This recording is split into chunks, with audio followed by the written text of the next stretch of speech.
Thank you, Deputy President. I will be brief. In 2018 and 19, there were several well-publicised instances of animal activists raiding farms and vandalising businesses. In most of these cases, the activists are trying to get attention, be a nuisance, and make life difficult for people who produce animal products.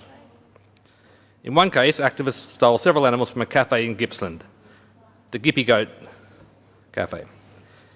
The incident incited a wave of protest, and the cafe became a focal point for activists. After a torrent of abuse and several incidents, the owners were ultimately forced to close their public-facing operations. Following this episode, animal activists involved were brought before the courts for the thefts. Despite clear evidence and a finding of guilt, practically no penalties were imposed. The activists were issued good behaviour bonds and $1 fines. This prompted a review of the relevant legislation that found that trespass was a key concern for farmers and the government did little to protect the property rights of rural landholders. It's clear that these legal consequences were inadequate. In early 2019, one of the activists involved in the thefts from the cafe were filmed harassing duck hunters. Once again, she was breaking the law.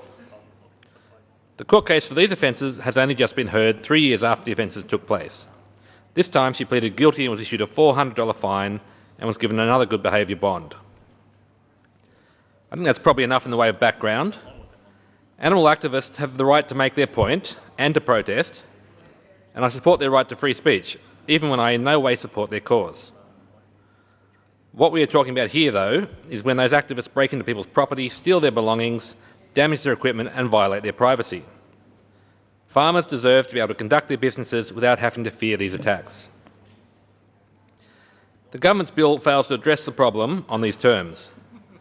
It doesn't provide an expectation that farmers will have their rights to safety, property and privacy respected. Instead, it creates a new biosecurity framework that farmers can voluntarily adopt. Only if farmers implement the requirements of the government's biosecurity regime will they have the appropriate protections that should be afforded to everybody under the law. I am not impressed. However, the bill is still an improvement. Farmers who sign up for these new regimes will be protected by higher potential penalties for serious offences, and most importantly, police will have the power to issue infringement notices to ensure trespass and theft is properly deterred. The new biosecurity framework will be a box-ticking exercise, just one of many useless paperwork tasks the government regulations inflict on farmers.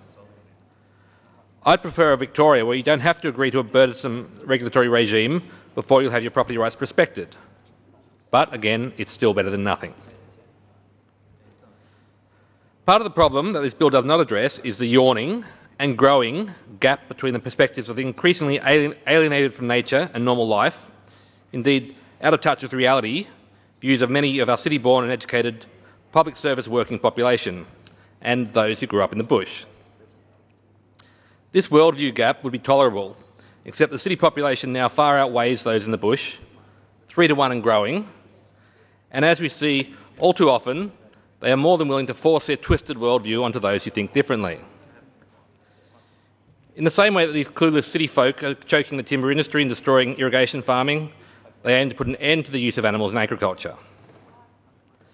Things have already gone too far, and the only real solution to save the regional areas will be Rexit, the separation of regional Victoria from the out-of-touch cities. Nothing else can deliver us from animal rights activists or from any of the other ongoing body blows that the Melbourne government delivers to the regions.